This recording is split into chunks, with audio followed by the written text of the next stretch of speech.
You know what's funny? I built an entire career around the phrase cooking with love. 500,000 followers watched me create the perfect life in my kitchen. They saw the fresh flowers on my marble countertops, the golden afternoon light streaming through my windows, and my husband's hand occasionally reaching into frame to steal a cookie. What they didn't see. That hand belonged to a liar, but I'm getting ahead of myself. Let me tell you how I turned my food blog into the most satisfying revenge story you'll ever hear. And yes, every single word of this is true. My name is Emma, and 3 years ago, I started Emma's Kitchen Chronicles. It began as a hobby. I loved cooking, I loved photography, and honestly, I needed something that was mine. My husband Derek worked in tech sales, traveling constantly, and I'd left my marketing job when we moved for his career. The blog exploded faster than I ever imagined. Within a year, I had 100,000 followers. By year 2, I was at 500,000 with brand deals from KitchenAid, Le Cruest, and even an organic flour company. I was making $15,000 a month. Not bad for just a hobby, right? Derek loved it. Or so I thought. He loved telling his colleagues about his influencer wife.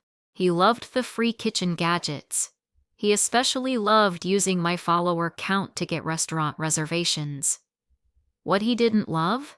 Actually being in the marriage. It was a Tuesday in March when I found the first message. I wasn't snooping. I swear I wasn't that wife. Derek's laptop was open on the kitchen counter, and a notification popped up while I was literally mid-recipe video. I glanced over, and there it was, the moment. Can't wait for Denver next week with a kissing emoji from someone named Jess. My stomach dropped. But you know what I did? I finished filming. I smiled at the camera, piped frosting onto cupcakes, and gave my closing line. Remember, the secret ingredient is always love. I still cringe thinking about that. That night, I casually mentioned Denver. Oh, you have a trip next week. Yeah, boring sales conference. Derek said, not even looking up from his phone. You know how it is. I did know. Because 2 months earlier, he'd told me the same thing about Phoenix. And 3 months before that, about Seattle. I checked his messages that night while he was in the shower. I'm not proud of it, but I'm not apologizing either. Jess wasn't the only one. There was a Sarah in Chicago, a Michelle who apparently lived in the same city as us. The messages went back 8 months. 8 months. Here's where most women would confront him, right? Big dramatic scene. Tears. Thrown plates? Not me. I sat in my kitchen at 2 in the morning, staring at my Instagram feed. All those perfect photos. Date night at home with my favorite person. He surprised me with flowers today. Cooking together is our love language. Every single post was a lie, but 500,000 people believed it. And that's when the idea hit me. What if I kept posting? What if I kept building this perfect marriage brand? But what if I started telling the REL story, disguised as fiction? The plan. I spent the next week planning. Really planning. First, I needed to document everything. Every lie, every business trip. I created a secret cloud folder with screenshots, credit card statements showing hotel charges for 2. Everything. Second, I needed to protect my business. I quietly consulted a lawyer about my blog income and assets. Turns out, since I built it entirely myself and the income went into my separate business account, it was mine. Derek had no claim to Emma's Kitchen Chronicles. Third, and this was the genius part, I needed to create plausible deniability. I announced a new content series to my followers. Fictional Friday. Every Friday I'd post a creative story along with a recipe. The stories would be about a fictional couple, completely made up, purely for entertainment. My followers loved the idea. So creative. Can't wait for this. You should write a book. Oh, honey, I was about to. The first post went live on a Friday in April. The recipe was Derek's favorite bourbon glazed salmon. The photo showed 2 plates, candles, wine glasses. Picture perfect. The story began. Meet Sarah and James. Sarah runs a successful food blog. James is in sales and travels a lot. Their friends think they have the perfect marriage. But lately, Sarah's been noticing things. James says he's going to Denver for a conference. But when Sarah casually mentions wanting to visit Denver someday, James gets weird about it. Defensive. Changes the subject fast. Sarah finds this strange. After all, it's just Denver. What's in Denver, James? I hit post. Within an hour, I had 2,000 comments. Most people were into the story, treating it like a fun mystery. But here's what I didn't expect: dozens of women sharing their own stories. This happened to me. My ex did the same thing. Girl, Sarah needs to check his phone. Derek came home that night and I showed him the post. Look how much people are loving this new series. He barely glanced at it. That's great, babe. Hey, did that Le Cruest sponsor reach out again? I told Mark at work we might get a discount code. Always about what my blog could do for him. Here's what I learned: my followers were invested. They weren't just reading these stories, they were analyzing them, predicting what would happen next, giving Sarah advice. And the best part, some of Derek's friends followed my account. I started dropping breadcrumbs, small details that anyone who knew us might recognize, but nothing too obvious. Episode 2 Spy. Sarah notices James always showers the minute he gets home from trips. Even before he hugs her. He says it's because airplane air makes him feel gross. But something feels off. Episode 3 James uses Sarah's follower count to impress clients. He calls her his little influencer at parties. But when Sarah suggests he appear in more content, he always has an excuse. Too busy. Too tired. Camera shy. Yet somehow he never misses an opportunity to mention her platform to anyone who might benefit him. Episode 4 Sarah finds a credit card charge.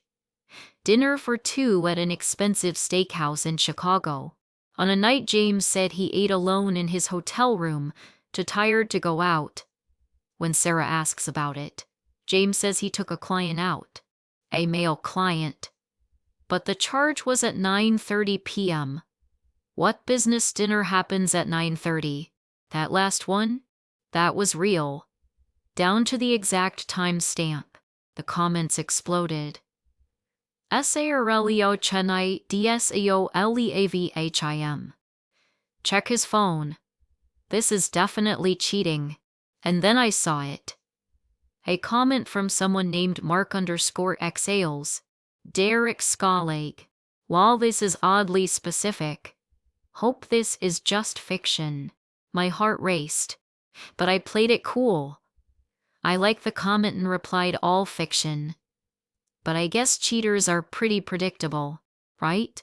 It took 6 weeks before Derek actually read one of my fictional Friday posts. I was in the kitchen, prepping for a video, when he came in holding his phone. People at work are asking me about your blog stories. Oh yeah?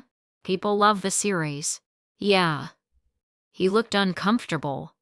Some of the details are Mark asked if we're having problems. I looked at him, all innocent. Why would he think that? It's clearly labeled as fiction. I know. But the guy in the story is in sales, travels a lot. So are millions of guys, Derek. I turned back to my cutting board. It's just a coincidence. Why? Does the character remind you of someone? The look on his face. God. I wish I'd had a camera on him instead of the food. No, maybe make the character different? Like a doctor or something? But I don't know anything about being married to a doctor. I know about being married to a salesman. I smiled sweetly. My followers love it. I'm getting the highest engagement I've ever had. 3 brands reached out this week because of the series. He couldn't argue with that. Derek loved when my blog made money. More money for him to coast on while he was busy with Jessen, Sarah, and Michelle. Episode 8 was when I went for the throat. Meow meow. Delicate, temperamental, easy to collapse if you're not careful. Just like a marriage built on lies. The story. Sarah decides to surprise James in Denver. She books a flight, doesn't tell him. There's no James checked in. Sarah shows them his company email about the conference. The clerk checks again. The conference is happening. But James isn't registered at this hotel. In fact, after calling around, Sarah discovers James isn't registered at ANY Hotel. So where is James staying in Denver? I posted it at 8 in the morning, right before Derek's flight too, you guessed it. By noon, I had 5,000 comments. People were losing their minds. But more importantly, I had 12 missed calls from Derek. I didn't answer. Finally, a text, Emma, what the hell? People are sending me your post. This isn't funny. I replied, what's wrong? It's just a story. It's about me. It's about a fictional character named James. Why would you think it's about you? Or why are you doing something wrong in Denver? No response for 3 hours. Then we need to talk when I get home. I replied with a heart emoji. Just to make him crazy. The unraveling. Derek came home from Denver 2 days early. He walked in while I was filming a video for a pasta carbonara. I could see him in the background, hovering, waiting for me to finish. Hey everyone. That's it for today. Remember to tag me if you make this recipe. I love seeing your creations. I waved at the camera, stopped recording, and turned to him. You're home early. How was the trip? We need to talk about the blog. The blog. It's doing amazing. I just signed a deal with, not the business side, the stories, the Friday posts. I started cleaning my workspace. What about them? They're about us. Derek, they're fiction. It says so right in the post. Bullshit. He was actually angry now. The Denver thing? That was too specific. You mean the story where James isn't staying at any hotel? Is that what bothered you? I stopped and looked at him directly. Where did you stay in Denver, by the way? His face went pale. I was at the Marriott. Funny, I called the Marriott. And the Hilton. No Derek Williams checked in at any of them.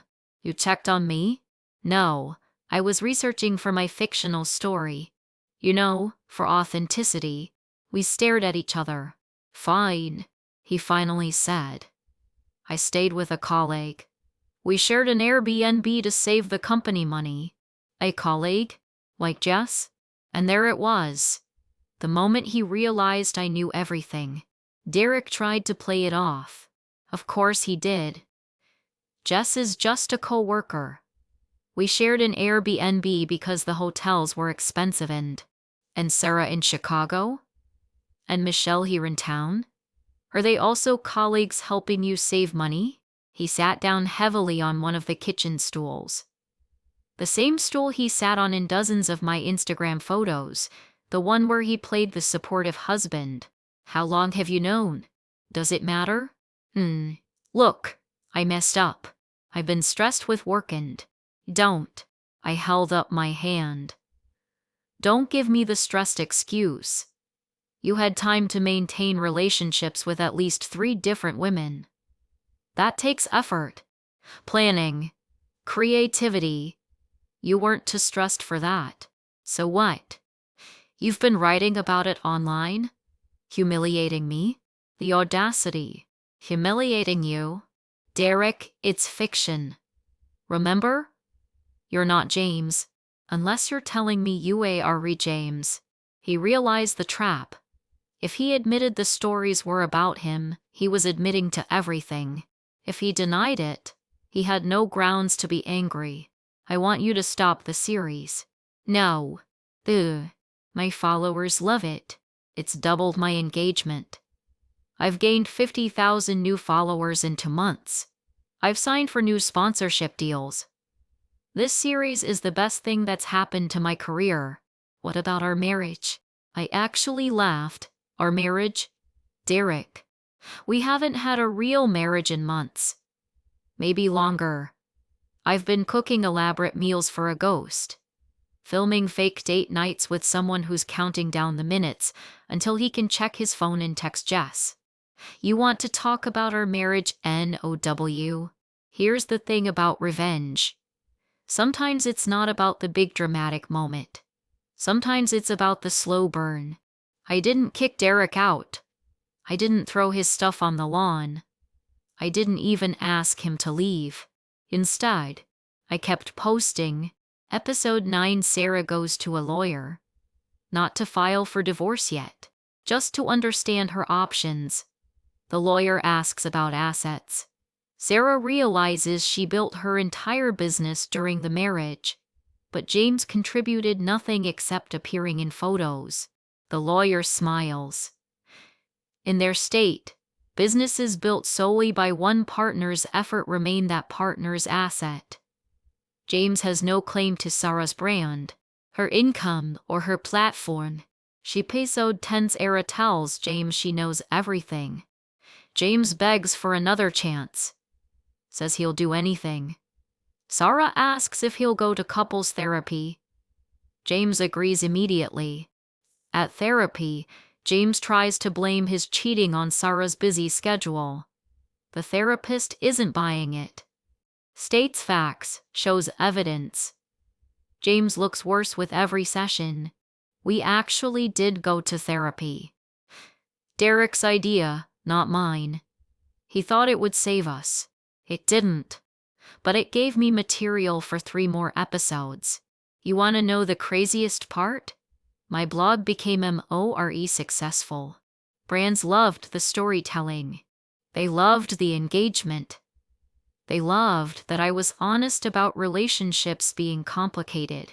I landed a cookbook deal. Not just any cookbook. A major publisher, 6-figure advance. The concept? Recipes for every chapter of life, with each recipe paired with a story, including, you guessed it, the fictional Friday series. Derek lost his mind when he found out. You're going to publish those stories? In a book? They're fictional, remember? And my lawyer already reviewed everything. I'm not using real names, real places, or specific identifying information. Everyone who knows us will know it's about me. Then I guess you shouldn't have done those things. By month 4 of Fictional Friday, my series had caught attention outside my usual audience. A women's magazine wrote an article: food bloggers' fictional series might be real, and women are here for it. I read it thread with 30,000 upvotes. Is Emma's Kitchen Chronicles actually documenting her divorce? Even a TikTok account started reading my posts with millions of views. Derek's friends were definitely putting it together. His colleague Mark commented less and less. Another friend, Ryan, actually DM'd me: if you need anything, let me know. That was interesting. But the best part? The messages from women. Hundreds of them. Your Sarah series gave me the courage to leave. I thought I was crazy. But reading your posts made me realize I'm not alone. Thank you for showing that you can be strong and still love cooking, still be feminine, still be yourself. I wasn't just building a brand anymore. I was building a community. 3 months after I started the series, I posted the finale. The recipe was my grandmother's apple pie. Perfect, classic, honest. The story: Sarah files for divorce. James is shocked.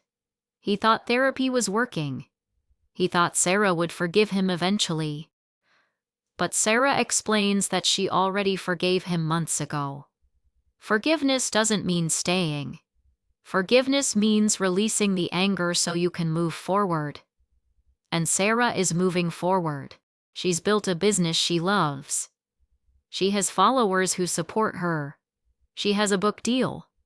She has herself back. James asks what he's supposed to do now.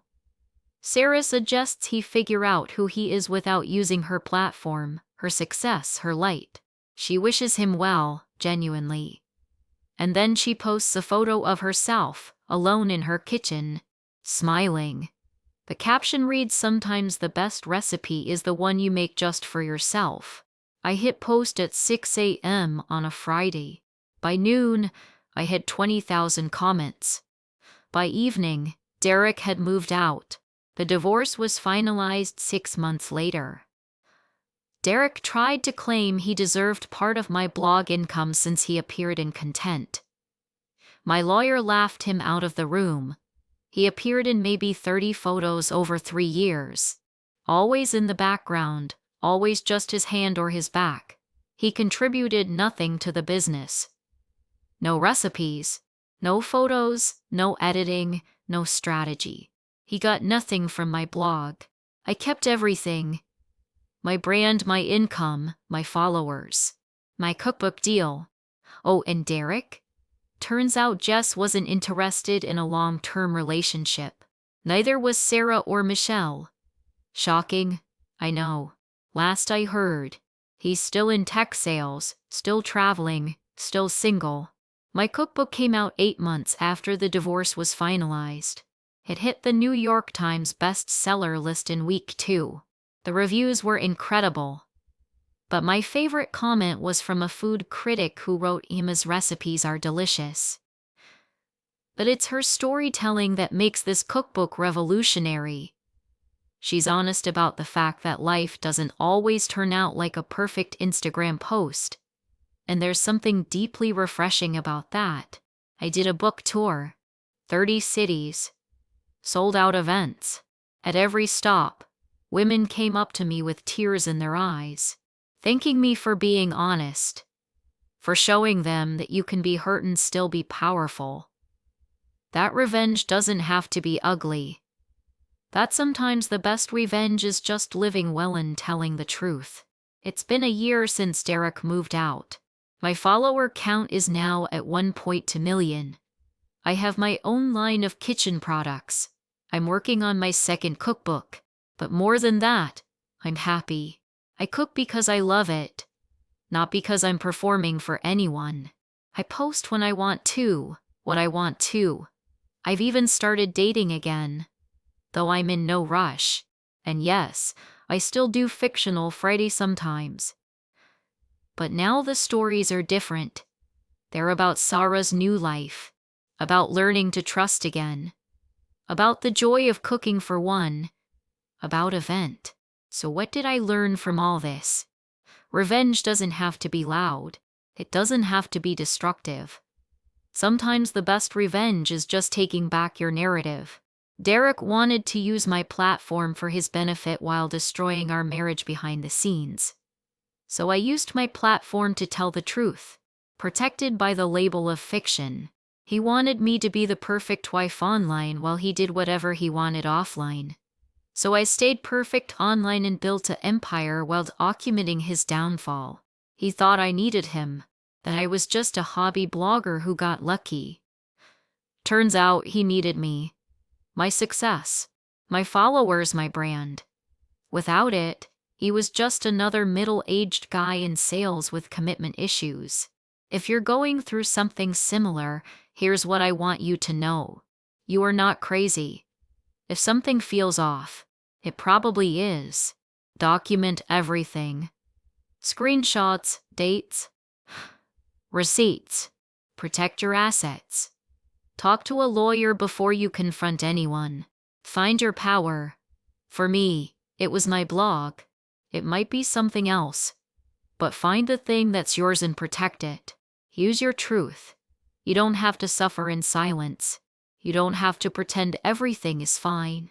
And most importantly, the best revenge is becoming the person they tried to prevent you from being. Derek wanted a wife who made him look good, but didn't ask questions. I became a best-selling author, a successful entrepreneur, and a voice for women going through similar situations. So yeah, I cooked my revenge and served it cold, with a side of viral Instagram posts and a best-selling cookbook. And you know what? It was delicious. Last week, I was at a coffee shop working on my laptop when someone approached me. "Are you Emma? From Emma's Kitchen Chronicles?" I smiled. "I just wanted to say thank you. I read your fictional Friday series last year. I was going through something similar. Your posts gave me the courage to leave. I've been divorced for 6 months now and I've never been happier." We talked for 20 minutes. She showed me photos of her new apartment, her cat, the garden she started. As she walked away, I opened my laptop and looked at my latest draft. It was a proposal for my 3rd book. This time, I was writing about starting over. Because here's the secret they don't tell you about revenge stories: the best part isn't the revenge. It's what comes after. It's the life you build when you're no longer carrying someone else's lies. It's the person you become when you stop pretending. It's the joy you find when you finally cook just for yourself. That's the real happy ending. And that, my friends, is the recipe I'm most proud of.